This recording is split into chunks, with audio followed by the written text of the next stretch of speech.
Et aujourd'hui, Lise, nous avions demandé à nos auditeurs s'ils étaient touchés par l'abandon de Zaventem par Ryanair et El Al.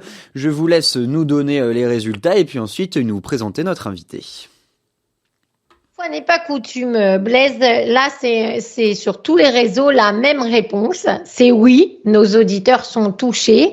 C'est 69% de oui sur Insta contre 31% de non. C'est le plus petit score. Après, on passe à 78% de oui sur Facebook pour seulement 22% de non. Et sur Twitter, on est carrément à 22% de 100% de oui, pardon. Donc voilà, c'est vraiment un sujet qui vous touche et c'est pour ça qu'on a fait cette question du jour parce que nombre d'entre vous nous avez alerté là-dessus et sur les conséquences que ça avait sur vos vies personnelles. Alors on est ravis ce matin d'être avec Roby Hershkovitch qui est avec nous. Bonjour Roby. Bonjour. Alors, on n'est pas là pour faire une carte postale de Belgique, mais vous avez l'amitié de nous répondre sur ce sujet parce que très honnêtement, on a beaucoup de mal à trouver des gens qui veulent en parler. Et vous qui êtes un vétéran de l'industrie du tourisme et de l'aviation, vous comprenez tous les enjeux. Alors, expliquez-nous, Roby, un peu qu'est-ce qui se passe dans cette industrie de l'aviation entre Israël et la Belgique. Merci Lise. D'emblée, je voudrais quand même pour la transparence noter que certaines entreprises qu'on va mentionner pendant cette conversation, j'ai eu le privilège de pouvoir être un de leurs membres d'équipe pendant de longues années. Mais ce dont nous allons parler et ce que je vais mentionner ne fait partie d'aucune information auquel je n'ai de toute façon plus accès depuis longtemps et ce dont nous allons traiter, ce sont des informations que chacun peut retrouver dans les médias et mon opinion là-dessus n'en vaut pas plus que celle de quelqu'un d'autre. Je me fais un plaisir de le partager, mais voilà. Vous savez combien comme nous allons malgré tout nous focaliser un petit peu sur le tourisme et les voyages entre la Belgique et Israël, parce que finalement c'est ça qui nous intéresse. Vous savez combien, bon an, mal an, avant Covid, il y avait de visiteurs belges arrivant en Israël, mais pour être plus précis, le nombre de passeports belges tamponnés, pour ainsi dire, à l'aéroport Ben Gurion aux frontières. Le chiffre est juste en dessous de 50 000 par année, avec une légère augmentation qui commence quelque part à la trentaine, quarantaine mille au milieu des années 2010-2015 pour arriver en fin de 2019 à quelque chose comme 46 000 Belges qui ont eu leur passeport poinçonné à Ben Gurion. 46 000, qu'est-ce que ça représente? Ça représente 1% de tout le gâteau, de toute la tarte touristique vers Israël. Imaginez-vous, 1%. À quoi on peut comparer ça? La Hollande.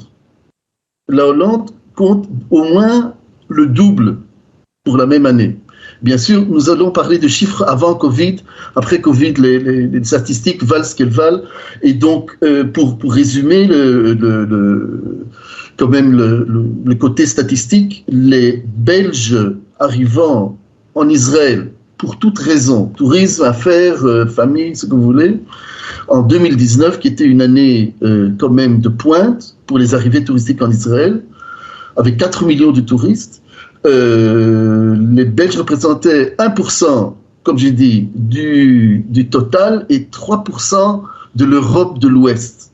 Donc, d'emblée, nous ne parlons pas d'un grand nombre. Pourquoi est-ce qu'on parle de chiffres? Parce que finalement, il s'agit ici d'un domaine commercial. S'il y a des compagnies aériennes qui opèrent entre deux destinations, elles le font finalement dans un but lucratif ou au moins commercial pour couvrir les frais. S'il n'y a pas de demande, il n'y a pas de raison que ces vols soient offerts. Donc en fait, Robbie, vous êtes en train de nous justifier l'arrêt de la ligne de El Al entre Bruxelles et Tel Aviv, même si elle nous pourrit tous la vie, pour dire les choses comme elles sont, parce que ça enlève un choix vraiment important aux voyageurs et donc à nos auditeurs. Mais vous dites, c'est logique en termes économiques finalement. Non, Lise, je parlais en termes généraux, on va arriver chez El Al. Lorsque vous, en Belgique, en Europe, aujourd'hui dans l'Occident, nous avons tous l'expérience dans tous les domaines, pas seulement dans l'aviation, d'un manque de personnel qu'on retrouve partout, dans les restaurants et dans d'autres industries. Et ce phénomène-là se répercute aussi dans l'aviation, certainement aussi en Belgique. Et pour ces raisons-là, déjà, il y a, pour les compagnies aériennes qui opèrent en Belgique et ailleurs aussi, en Hollande, c'est la même chose, des difficultés, j'aurais dit, logistiques et organisationnelles. Ça, c'est une chose. Vous avez mentionné au début deux aspects, en fait, que vous voulez souligner. Un, l'annonce de Ryanair de son repli de Bruxelles National sur Charleroi et l'arrêt des services d'El Al qui a coïncidé plus ou moins avec la reprise post-Covid. Ce sont deux choses qui sont séparées. La décision de Ryanair est à voir dans un cadre tout à fait global. De toute façon, elle n'affecte en rien les activités, les voyages entre Israël et la Belgique, parce que de toute façon, Ryanair, depuis le début de ses vols, juste avant Covid, sur Eilat et puis sur Bruxelles, opérait et opère toujours au départ de Charleroi. Ça, c'est une chose. Donc, ça n'a aucun impact. Ça impacte sur d'autres destinations, mais pas sur Tel Aviv. Quant à El Al a passé des années, encore avant Covid, de réorganisation très profonde qui l'a mené à prendre des décisions, comme toute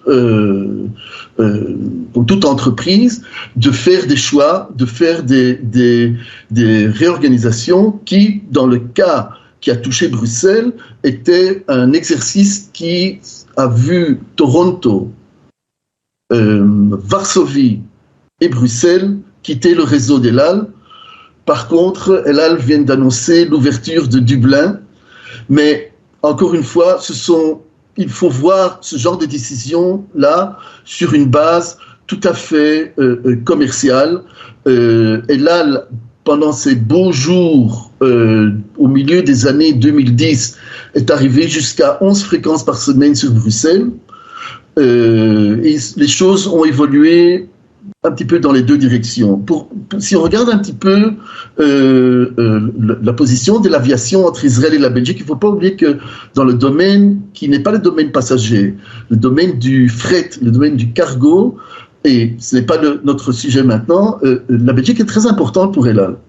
Et pour d'autres compagnies aériennes israéliennes qui sont dans le domaine cargo, avec la base de fret de l'aéroport de Liège, qui est en fait la plaque tournante de toute l'exportation, ou d'une grande partie de l'exportation israélienne. Donc, ça c'est une chose. Mais revenons à notre sujet. Cet été, nous avons, si nous prenons le mois d'août comme le mois de pointe, nous allons retrouver un marché de vol direct entre Israël et la Belgique desservi par deux compagnies aériennes. Un par Brussels Airlines avec 2 fréquences quotidiennes, sauf le vendredi où il y en a seulement une, donc 13 fréquences par semaine.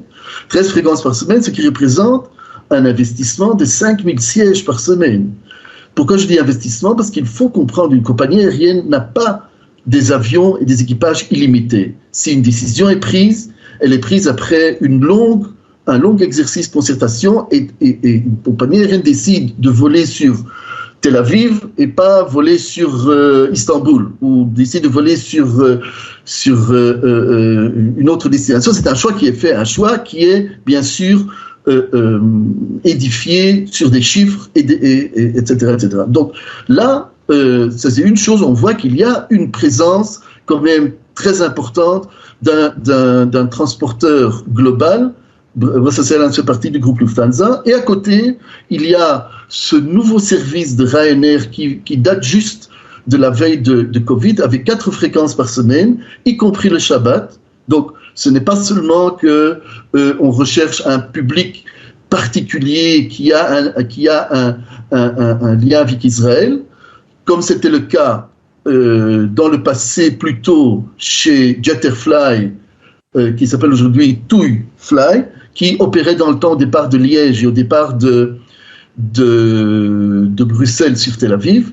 Nous avons donc 4 fréquences par semaine. À part ça, nous avons vu cet hiver Ryanair reprendre des vols sur Eilat au départ de Charleroi. Mais il faut bien se rappeler que les vols qui desservent Eilat sont subventionnés par le gouvernement israélien à la hauteur d'une soixantaine d'euros par siège. Donc c'est une autre perspective. Tout ceci pour dire que, en fait, nous devons constater aujourd'hui dans l'industrie aéronautique que sur toutes les destinations, le voyage aérien coûte plus cher.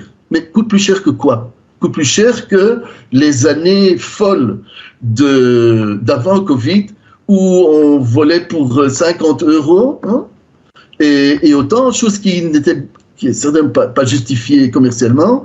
Mais si on calcule aujourd'hui ce que coûte un billet d'avion entre Tel Aviv et Bruxelles, que certains se plaigneraient que c'est cher, mais traduisez ça en francs belges et vous retrouvez les sommes qui étaient payées dans le passé. Bon, ça c'est dit avec un petit sourire, mais c'est la même chose aujourd'hui sur d'autres marchés beaucoup plus importants, comme le marché entre Israël et la France et Paris, où il y a quand même beaucoup plus de vols quotidiens entre Tel Aviv et Paris, ou Londres, etc., etc. Donc pour résumer, il est vrai, il y a un défi qui appartient aux compagnies aériennes, les compagnies présentes et compagnies qui voudraient se présenter pour rejoindre le marché, parce que nous sommes dans un marché libre, dans ce qu'on appelle ciel ouvert, et donc peut-être que demain matin on va se réveiller qu'une autre compagnie aérienne d'aventure Alvaï, comme on dit chez nous. Lancerait des vols de Bruxelles à Tel Aviv. Et donc, voilà. Donc ça, je dis ça en plus. Maintenant, je voudrais encore vous faire une autre remarque. Le marché aérien, pour conclure, le marché aérien du tourisme entre Tel Aviv et Bruxelles est un marché qui est non seulement petit dans les chiffres, mais il est aussi assez restreint dans la qualité du trafic. C'est-à-dire que nous avons des niches communautaire, bien sûr, avec tout le respect, mais la communauté n'est pas une communauté qui grandisse. Ça, c'est une chose. 2, le créneau commercial est finalement limité. Et la troisième chose, et là le bas blesse, c'est que de part et d'autre, et je ne pointe personne du doigt, ni les intervenants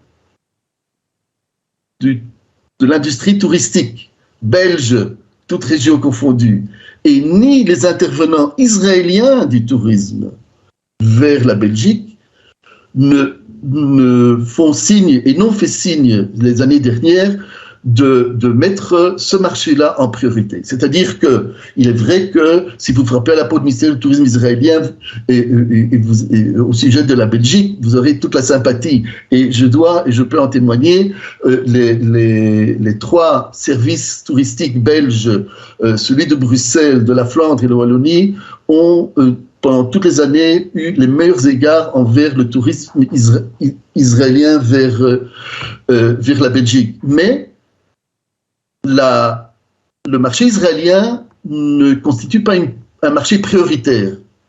Et donc, c'est là aussi qu'il faut comprendre qu'il n'y a pas de moteur pour développer. Voilà.